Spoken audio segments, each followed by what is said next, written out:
In your headlines, TCI mourns the death of the 28th COVID-19 related death. Leader of the opposition has a message for the TCI. And the Minister of Education arrived at the decision to reopen schools.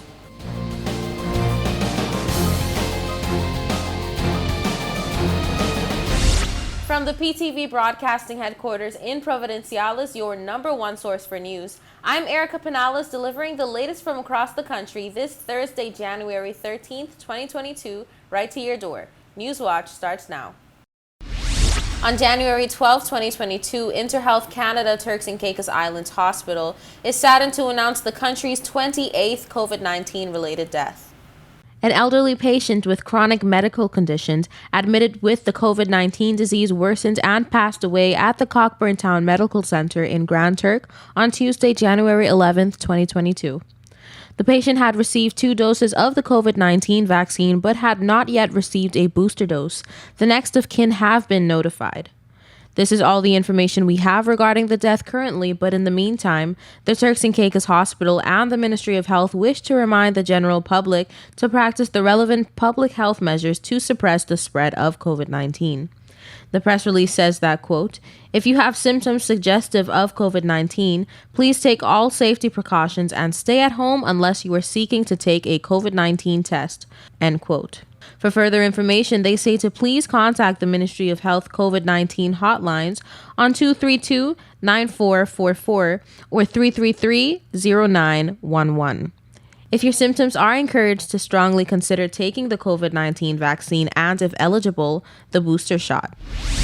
The Cabinet met on January 5th to review and approve some new health protocols, among other important issues. Take a look. On Wednesday, January 5th, Cabinet was given an update by the Ministry of Health on the measures being taken to address and mitigate against the threat of COVID-19 to the country, following a spike in positive cases among residents in particular. A decision was taken to approve the policy for the voluntary vaccination of children aged 5 to 11 years against COVID-19.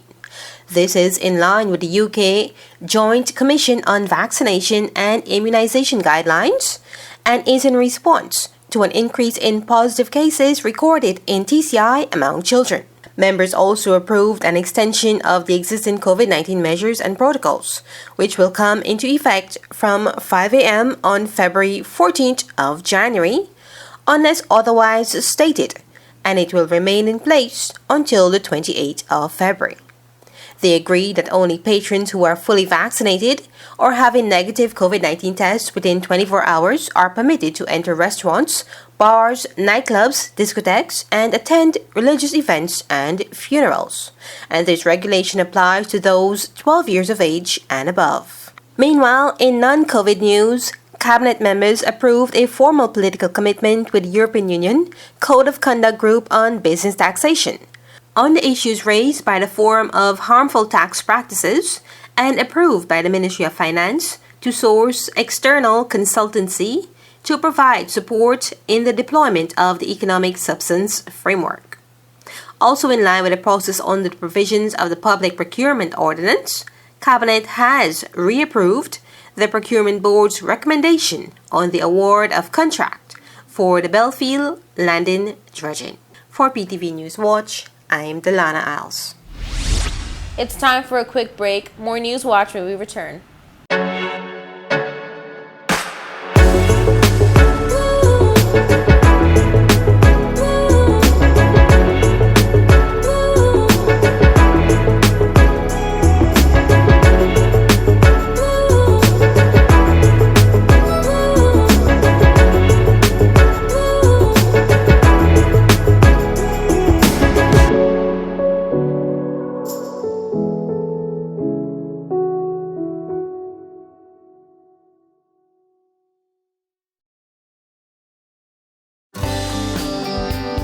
This is a reminder that all PTV service accounts are due on the first day of each month. Accounts should be brought up to date by the 28th of the month to avoid disruption in service.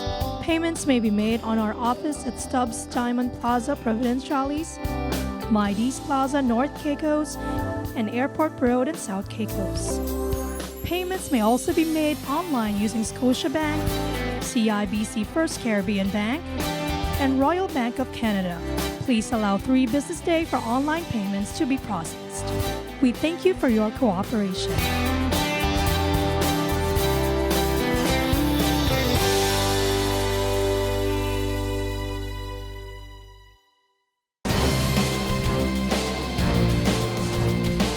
Welcome back to News Watch. The leader of the opposition has a message to the public on the opposition's point of view as to how the current government is handling the COVID-19 pandemic. We bring you the details. We recently obtained a message from the leader of the opposition, and here's what it reads. It reads, quote, "It is clear that the Honorable Premier and his cabinet have lost all control of the spread of COVID-19 in the Turks and Caicos Islands. We all have seen a lack of action and a lack of complete information and a lack of innovation and proactivity in response to the pandemic. The local picture of COVID-19 is now worse than it has ever been. We are seeing a lack of urgency and a lack of leadership in response to this new COVID-19 wave in our beloved Turks and Caicos Islands." End quote.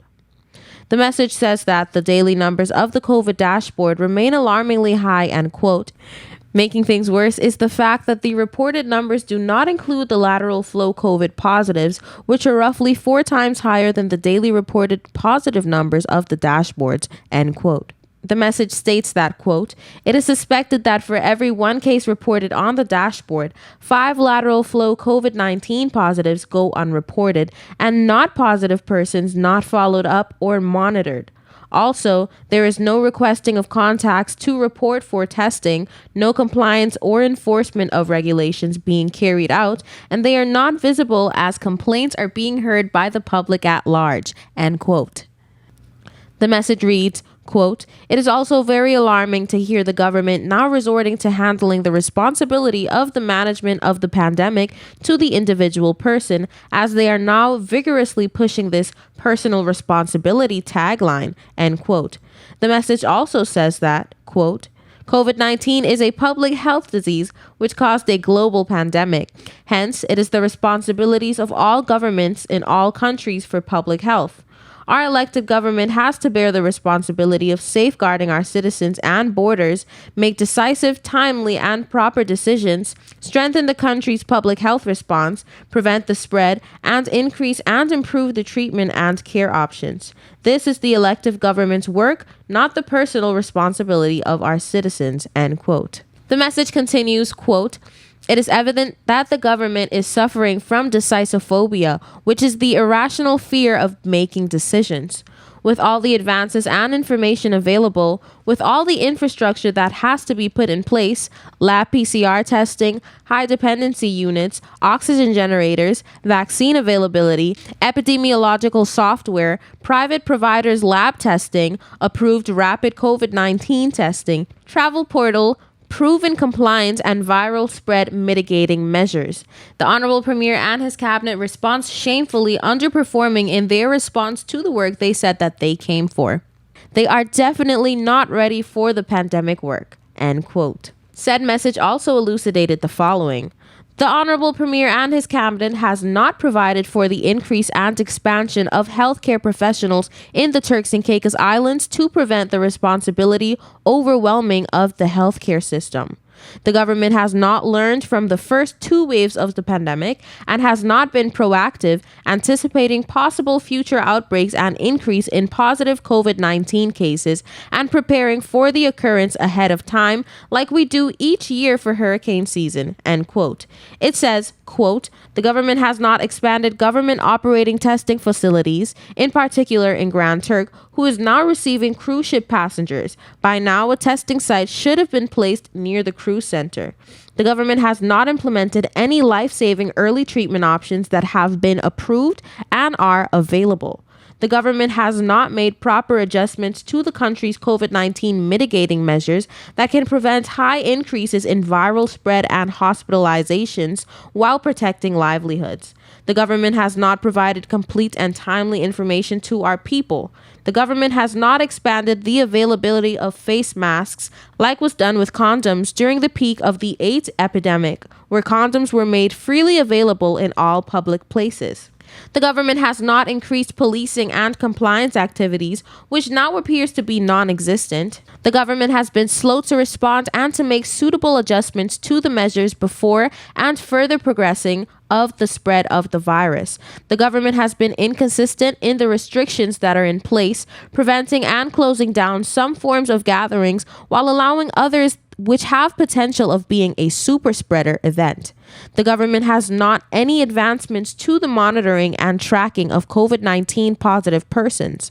The government has not adapted nor adjusted their policies on vaccines, natural immunity, vaccine mandates with all the new knowledge information available now. There has been no updating or coming up with a different plan from the knowledge of vaccinated and bolstered individuals are still becoming infected and are still able to spread the virus and still being hospitalized. Rather, it appears that the government's only focus is to promote the vaccine as if that is the only measure that is needed. The government has failed in protecting the family island with a small and older population, in particular Salt Key and Middle Caicos, from viral spread, end quote. Finally, the message says, quote, "No one wants to go through another lockdown. Lockdowns are bad for our economy and for our people, as was explained by the deputy leader and myself in our last PTV interview. No one wants to see another loss of life from being infected with COVID-19 when there are effective early treatment options available." It says, "We, the PDM, again urge the Premier and his government to make the appropriate decisions that could prevent further increases in positive cases, further deaths, further economic losses, and further time away from school and work." End quote. After 1 week of online learning for most schools and 2 weeks for others, the Minister of Education has arrived at a decision for reopening of schools going forward. This in light of a major spike in COVID cases since the new year rang in. Here's the latest. Beginning Monday, January 17th, upper secondary school students will return to face-to-face learning. The latest update presented by the Ministry of Education in their 2-week update since cases took a turn for the worst. During their initial address, cases were at 306. Now, with a tall 735 cases, officials went to work to discuss, review, and implement strategies they found would be the best move going forward. The Ministry of Education wished to inform the public that Phase 3, which is January 17th to 28th, to be revised on the 25th, students in 5th and 6th form in public and private high schools will resume face-to-face classes on Monday, 17th of January, 2022. Minister of Education Honorable Rachel Taylor set out the details during their address this morning, stating that this phased reopening will give upper grade students the best chances of sitting and passing their exams set for May and June of this year. Honorable Taylor says much of the decisions for Phase 3, January 17th to 28th, were finalized through speaking to principals of the various public and private institutions. January 17th to 28th, in addition to the 5th formers and 6th formers, all daycare centers with students registered as part of that program with the Ministry of Education may continue with face-to-face mode, and that's 5 years and under. During the 4th phase, January 31st through February 11th, once numbers decline, students are expected to re-enter the classroom. Here are the details for that phase. If schools are 200 and under, they will be able to accommodate their full cohorts of students. If schools are above 200 cohorts, then we will continue with the hybrid learning, which includes online learning and face-to-face. It is accepted that the best mode of learning for primary age students. Officials say while they understand that the best mode of learning for primary school children, especially the younger cohort, at this time the threat of COVID-19 remains far too great to take any risks. They ended by thanking the education sector and asking parents to pay attention to the online learning platform and their children's daily online activities. Don't touch that remote. We'll be right back. Coming up next is your weather forecast. Sister Craft Market Souvenir Shop. Come and visit us for your travel keepsakes, keychains, artwork, t-shirts, clothing, jewelry, and many more. We're located at the Lower Bight gas station in Providenciales, and you can contact us at 649-341-3070. That's 649-341-3070. Sister Craft Market and Souvenir Shop.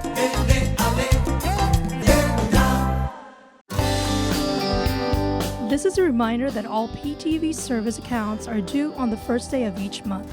Accounts should be brought up to date by the 28th of the month to avoid disruption in service. Payments may be made on our office at Stubbs Diamond Plaza, Providenciales, Mides Plaza, North Caicos, and Airport Road in South Caicos. Payments may also be made online using Scotiabank, CIBC First Caribbean Bank, and Royal Bank of Canada. Please allow 3 business days for online payments to be processed. We thank you for your cooperation.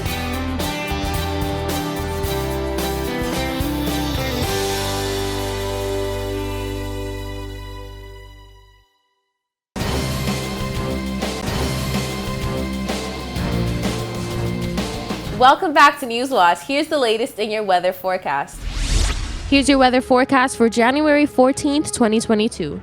For the nation's capital, Grand Turk, on Friday, mostly sunny skies, high 79, low 73, winds west at 10 to 20 miles per hour. For South Caicos on Friday, mostly sunny skies, high 79, low 72, winds west-northwest at 10 to 20 miles per hour. For North and Middle Caicos on Friday, mostly sunny skies, high 80, low 71, winds west-northwest at 10 to 20 miles per hour. For Parrot and Pine Key on Friday, partly cloudy skies, high 79, low 74, winds west-northwest at 10 to 20 miles per hour. And on Providenciales on Friday, partly cloudy skies, high 79, low 74, winds west-northwest at 10 to 20 miles per hour. Now for your sunrise and sunset. Sunrise 6:31 a.m., sunset 5:27 p.m. And for your high tides and low tides 5:04 a.m., 5:26 p.m., and low tides 11:36 a.m., 11:19 p.m. And that's it for your weather forecast. We'll be right back with more Newswatch.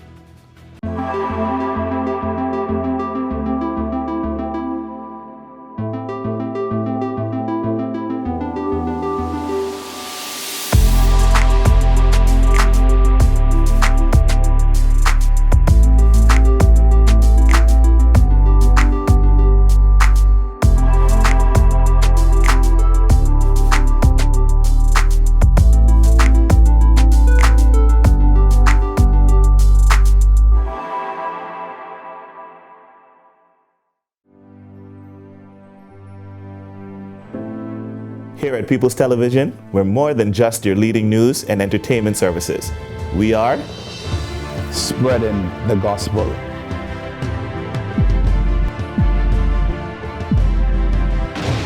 We are breaking barriers. We are preserving the culture. Each one, teach one. We are committed to excellence. We're creating change. We are creating memories. We are the future. I am PTV. I am PTV. I am PTV. I am PTV.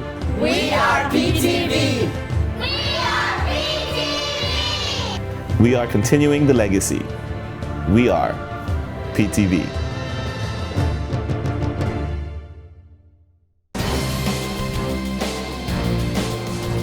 Cabinet apologizes to religious leaders after an update on COVID protocols presented questionable delivery of the statement's format. Newswatch brings you the details. Cabinet says in a haste to update the country on the amended COVID-19 measures ahead of implementation, a lapse in judgment occurred, and to this end, they apologize. In a statement released by officials, an apology is extended to the country's religious leaders and the entire church community for, quote, unintentionally including churches and religious events alongside bars and discotheques, end quote, in a press release set out to outline the new COVID-19 regulations. Officials say it is in part due to their haste in wanting to put out the information before emphasizing that the church is properly separated from other groups in the formal regulations documents. They go on to invite religious leaders to discuss the best way forward toward a balanced worship and health safety life for the people of the islands before thanking the church for their valuable contributions in the fight against COVID-19 and social development of the TCI. That brings us to the end of this edition of The Real News. I hate to leave you so soon, but of course you can join us right back here every weekday at 6:30 p.m. and tap into our social media platforms at www.ptv8tci.com. I'm Erica Pinales, keeping you informed, updated, and affiliated. Until next time.